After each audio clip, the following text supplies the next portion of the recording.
Is anybody out there? Mark Radcliffe. 1FM. Oh, yes.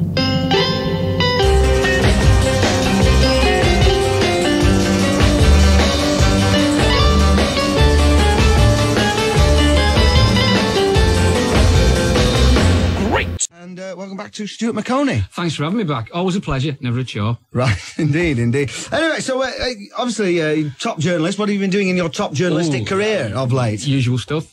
Jet skiing with Uma Thurman, vintage car rallies with Martin Amis, Gillian Barnes. No, in actual fact, I went to Hull and got drunk with the beautiful South, and I went to Buxton on a day trip with the Human League, which was fantastic fun. Both of those things, yeah. Now, is it because we're of a certain age that we like to see the Human League back? Is there a sort of...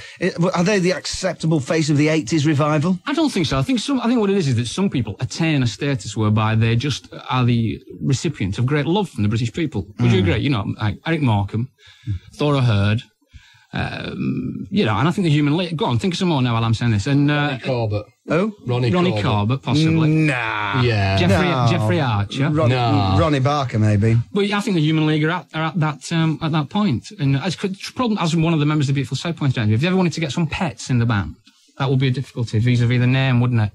You know, if they wanted to get like a dog in or a pigeon, that would be difficult for them, wouldn't it? You see what I'm saying? Human League. It's a restrictive name, is what I'm saying. But anyway, no, I think they are the recipients of genuine love from the British people of all ages. I don't just think it's sad old 30-somethings like me. No. And are they in good fettle? I mean, who's in the band anyway? I mean, just Philip and Joanne and he said as if he's known them all his life. Philip Oakey and John Castle and Susan Sully, just the three of them, Philip and the two girls, yeah. Because it is one of the great rock and roll stories, that, isn't it? That the band had split up and he saw them dancing in a Sheffield disco and thought that... He did, and it's absolutely true as well. And I said to the girls, just think if you'd never been to that disco, you'd never been in the Human League, and they went... Yeah, we know. As if to say, and we've often thought, why did we go to that bloody disco that night? But, no, in fine fella, nice to see him having a hit record. Indeed. And what about the Beautiful South? Are they great backslapping chums of yours now? Sort of. Why do I see that look of great scorn pass across your usually beauteous features, Mark? Just at that moment, I did get a shooting heart pain. I think it was that macaroni cheese that Lard rammed down the neck. No, they were in fine fella. And I would have thought even yourself, not the greatest fan of the group. Don't you? No, I'm not. Heartwarming to see that they outsold Bon Jovi, outsold the Beatles at the BBC, the biggest selling record of the end of the year. Don't you think that was heartwarming in a way? For good northern stock. Well, now, you've bastardised the argument, really, by saying that it's like Bon Jovi, you know. Yes. I mean, I've seen anything sell more than Bon Jovi, apart from the Spin Doctors, would obviously be gratifying, wouldn't it? Wheedled it out of you, did I? So there you go. Anyway, indeed. So what are we going to be doing tonight, anyway? What have you brought for us to look at? I've brought through a selection of magazines. The last few times I've been on, I have looked at different aspects of the modern media. Men's magazines last time. I've got some sporty type magazines to look at now, some footy magazines, but it won't be a boysy footy thing. And there's a new man's magazine out for people like us, modern men with modern men's needs and modern men's sort of preoccupations. Right, okay, so that's Stuart Maconie, who's with us throughout the evening, and so are you, aren't you? Hiya. Anyway, 1FM Live from Manchester, Stuart Maconie is with us tonight as well. Also, are you riveted by the Skin Deep? Riveted by the Skin Deep campaign? And I am. Bianca reminds me of this. It's my mum's birthday, so I mean she won't be listening by now. But I just might as well say that. I'll discharge my duties, sort of, you know. Right. Do you want me to say hiya as well? Yeah. Hiya. Great. That'll make her riveted day. by. No, I'm not, because body piercing. If God had wanted people to go around clanking of metal and things like that. I think it's from my point of view, Mark, for my money, the same effect as body piercing can be achieved. The same sort of statement can be achieved with much less pain by just getting a marker pen and writing "I am mad, I am mad, I am mad" on your forehead. Well, could be. I mean, Lard, what do you think about it? I mean, I think it's really good. Do you? Yeah. Well, what do you know about body piercing? Well, I mean, off the top of my head. Yeah. You're putting me on the spot now, aren't you? Go on. Yeah. Well, I believe it's also known as infibulation. Really? Right. Yeah. I mean, do you want more? Yeah, go on. Do you know more? God, you put me on the spot. I mean, nipple piercing originated in Roman times when Caesar's bodyguards adorned themselves with rings, not only to mark their virility, but also as an accessory for holding the short capes, I think. Yeah, go on. Any more interesting facts then, Mr. Body Piercing Guru? Oh, flipping it, there was something else. Oh, yeah, navel piercing was a sign of royalty to the ancient Egyptians. Really? Mm. Oh, I mean, I don't know where I got that from. I mean, I think that's right. I think if you check the book, it might even be in there. Well, it should be. If it's not, then the book's no good. And why do people do it, do you think? Oh, because they're mad. That's it. That's the only sensible answer, isn't it? That's one side. And Lard, because it's better than running amok in Dulces with a firearm. Well, basically, true enough. isn't it? Isn't it supposed to like heighten sexual ecstasy? You have certain intimate parts pierced. Nowhere. Yeah. Otherwise, like a photocopy would be the sexiest thing imaginable, wouldn't it? Because there's lots of clanking moving parts in No. Well, No. I have had some. No, sorry. No. There's nothing better than a big coach bolt through your ghoulies. Is that right, Lard? Well, I mean, you know. I believe what you're referring to, Mr. Body Piercing Guru, though you don't know the terminology clearly, is a Prince Albert. No, now a Prince Albert. No, That's yes, a ring it's all. through your doofer. Yeah, it is Well, not a indeed. coach bolt through your doofer. And I'm with Howard from Take That. I mean, it's good stuff. It really makes you randy. Right. Yeah. What's happened to Howard from Take That, by the way? Why has he turned into Charles Manson? You're listening to Medicine Now on Radio 4. Anyway, the other thing about it, was like in the news there, you see, there's this, this was fascinating synchronicity because chit-chatting as we were before the show. Yes, The topic of conversation obviously went on to sadomasochism. As it does. As it does. Oh, I hate when people say that, don't you? I've done it myself. Oh, there you go, never mind. As you do. As you do. As you do. But we were talking about this case where people were piercing themselves and each other with a hammer and a bag of nails. And they've gone to know that. They seem to have a point to me. If they want to do that in the privacy of their own home, they were actually using sandpaper, weren't they, to sandpaper delicate parts of their anatomy. Yeah. And nails and a stapling gun and nailing bits of themselves to a bit of wood. And they were prosecuted under the obscenity laws because they videoed it. Well, of course they videoed it. They wouldn't want to do it again, would they? I don't know. I think weren't they doing it in a caravan? That's where I draw the line. I draw the line at doing it in a caravan. Can you believe people? Sick. God, I'm off. Right, okay. But I mean, like, why would you want to nail, like, your genitals to the table of a caravan? I mean, it might sound a stupid... Because you can't afford a pouse, perhaps. No, because it's Wednesday. Yeah. What's a pouse? It's like a house, but it begins with P. Ah, is it? No, Yeah. it's because it's Wednesday afternoon, you're on a caravan site in Mould, North Wales, it's rained for 4 days, Oh, dear. and suddenly your travel scramble has lost its allure, and you think, come on, let's get that cutlery Pass drawn. the nail bag. See what we can start nailing. It's...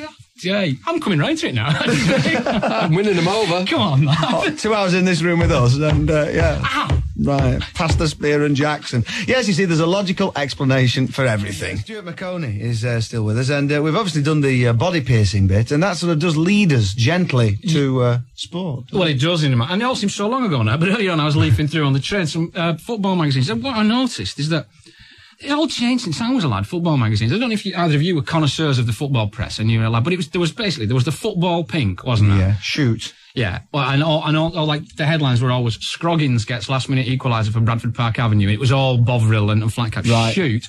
My favourite thing in Shoot was always those footballers' favourite things. Whoever it was, Charlie Cook's favourite things, Derek Dugan's favourite things, always the same. Favourite food, steak, Diane and chips. Favourite actress, Susan George, wasn't it? I was all there. I was said, but now. Oh no, Charles! Do you remember Charles Buchan's Football Monthly? No. No, that was like a very serious tome. It was about 2 inches thick. You could use it to stun an ox should the situation ever arise where you needed to stun an ox. As you do. Yeah. Shut up. And no, now it's all changed. And I have to say, I know I come from music journalism, so I'm predisposed to say this, but they seem to have all borrowed a little bit from the music press. Like there's looking at it, there's 442, which is like Q football magazine. It's Q for football fans. There's like 90 Minutes, which is loaded for football fans. And but one thing they have all got in common, I noticed this week, is Frank Worthington, the noble Frank Worthington. Yeah. 70s football legend. I should say that, shouldn't I, in case there's any under 15s listening. He's got an autobiography out called, amusingly, One Hump or Two. And I don't know if you know, but there's a sexual innuendo in there. Yeah. One Hump or Two. Don't get that. I'll tell you later. But there's some marvellous things. Frank Worthington, in his autobiography, claims, amongst other things, I was the first man in Britain to own a tank top. Yes. Round of applause. To boast to make. My lifetime ambition is to see a UFO. Now, I imagine he means a UFO, an unidentified flying object, and not the 70s heavy metal band, remember, featuring Pete Ware, was it? Yes, and Phil Mogg. Phil Mogg, the well-known anagram. In fact... and Michael Schenker. Hey? Yes. Right, let's stop that now. I think we're showing a bit too much knowledge about UFOs and it's comfortable here. I am from this neck of the woods of Lancashire, but Frank comes from a place called Shelf. Is that right? Shelf? Yeah, he claims in the book he comes from a village called Shelf, and he points out that Shelf is not only famous for Frank being born there, but it's also the home of Kiki D's aunt. Or should I say, oh, no, ant people now, because of my accent will think Kikidi had an ant. A pet ant. But no, so I lived through all that. But the worst thing of all was I bought, there was a rush of blood to the head and a red mist came down in front of my eyes in John Menzies, and I bought 4, which is a golf magazine, and then felt more embarrassed. Why do they shout 4? Golf, why is that? You should shout, look out! Yeah, I know. Yeah. Makes sense, wouldn't it? There's loads. I was looking through it. I felt really, people looking at me on the train askance.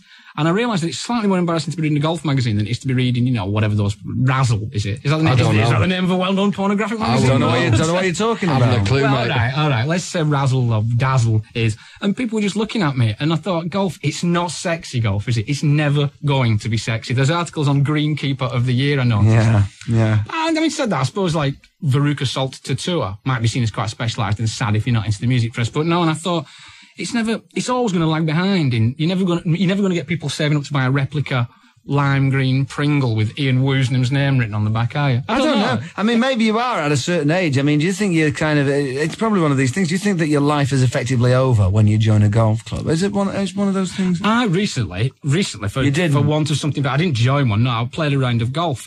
Stuart. And I got exactly. I got a very stern warning from what Ronnie Corbett would call my better half. And, basically saying, don't even think about taking up splinting golf. Iggy Pop plays golf. Alice Cooper plays golf. I mean, they're rock and roll animals. They're a load of clapped out old drug addicts. They make good records, and they have done a few, but I mean, it's not a great advert, is it? One good thing, though. Sid Vicious played crazy golf with the Isle of Sheppey once, I believe. You see, it's not a great advert. One of the foremost golfing magazines is called Golf Monthly.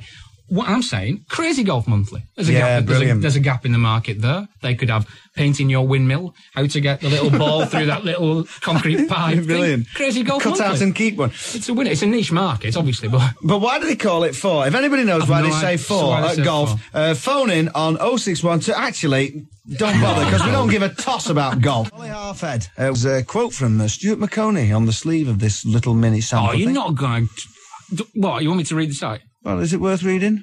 It says here, Molly Halfhead equal parts... Oh, there's a word in here I can't say, I don't think. Molly Halfhead equal parts phlegm, pea, vinegar and Boddingtons. This is a group with real personality. Don't you think that's quite pithy? Quite a pithy summation of the group's appeal? I do, and in fact, Lard's got something pithy to say about Molly Halfhead, and he's outside, so while he comes in, we'll wait. Okay. Is it... Oh, there he is. This isn't that. There's 4 tunes at 20 to 12, is it? No, it's not. No, it's pithy. Yeah. Oh, right, I know what you want. Yeah, right, it's, well, basically... anything worse, but apparently the donkey didn't seem to mind. I can't believe. Oh, Molly Halfhead. Really? Yeah. Well, I look at him in a different light now. Yeah, well, there you go. That's a fantastic... Public want to know that kind of stuff, don't they? What rich stories you have, Lard, of your life in showbiz.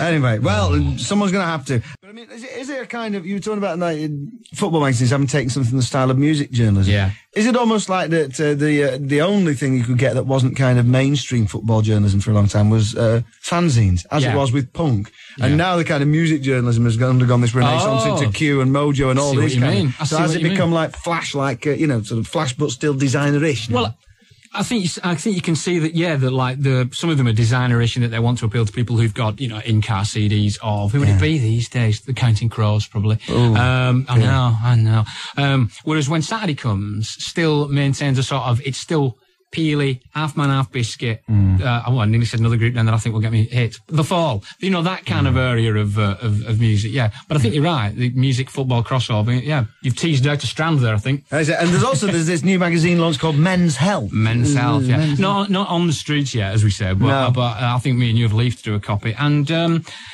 well, it's all sort of, how to get a 32-inch waist is one of the articles. Now, so presumably if you've got a 30-inch waist, it'll say eat pies, I imagine. That will be the advice, won't it, in 2 words. Good advice. You've got a column, have you, lad? And, how to keep your libido going through the menopausal dark years of Satan and all that. And, But I'm a guinea. I don't know how you feel about this, so let's throw it up and follow. Well, I haven't seen it really, but it did say that. I mean, it looks like a load of, not necessary to me because it's based on American management techniques and apparently like all executives. And why this should be restricted to men and men's health, I don't know. But it's like all this executive stress is an American model. But the British worker has not sort of changed his or her lifestyle to relieve this stress when doing Tai Chi and, drinking. There's a lot of Tai Chi and Mondrian water or whatever. And drinking it is. 6 to 8 glasses of water a day. Yeah. But the thing is, it's all predicated on the assumption that, finding yourself and expressing yourself. Don't keep it in, express yourself. But wasn't life sort of better when people said, hey, mustn't grumble, sort of chipper. And As you do. Hey, mustn't grumble, and just carried on with things. And we're carrying great spiritual torment and worried about the 32-inch waist, but just sort of went, hey, well, could be worse. Worse things happened at sea. That sort of stoic British attitude. As you do. As you do. Well, let's start a magazine like that called... As you do. Mustn't grumble. Incorporating As You Do. The magazine for the modern British man, yeah. Nut and Bolt Collectors Monthly. Right, okay. Well, Stuart, nice to see you. Any big plans? I've got a top secret project lined up for the end of February that your listeners might be interested in, but more of that anon, as they say, in the coming weeks. As they do. As they do. As they do. Oh, well, I might not come back on anymore because you're horrible to me. Every time I come back on. Also, didn't I once see you at the Rock Night at Wigan Casino in 1976? Mark Radcliffe, missing you already.